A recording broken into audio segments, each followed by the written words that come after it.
So we have a very similar growing season as they do in Burgundy. They're a bit earlier than us and they harvest a bit earlier, typically speaking.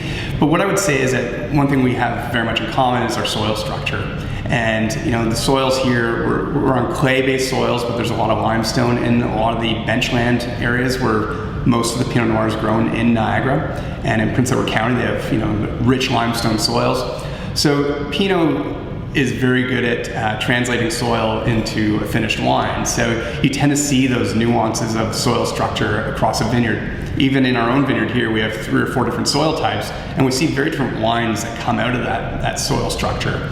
And in Burgundy, as we all know, or as we're learning, is that they're into farming some micro parcels. They'll make wines that are only one, a single barrel made from a single parcel of wine. And they do that because they believe that is a very unique place, and they want to make a wine just from that place. And so I think as we mature as a region, we're really dialing in and finding the sites that are very conducive to growing world-class Pinot. I think some of the sites that historically were planted maybe weren't conducive to growing world-class Pinot, and maybe they'd actually be better with Riesling or Chardonnay. And now we're really mining the terroir here in Niagara and in Ontario to discover those sites that are truly great Grand Cru sites.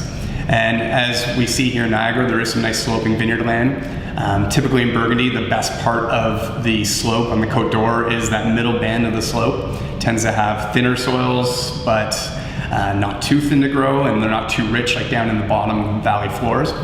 So we have this escarpment that really is similar to that Côte d'Or, and that finding that middle band of the escarpment where the soils are just perfect for growing Pinot, which is again is very expressive of the soils it was grown in.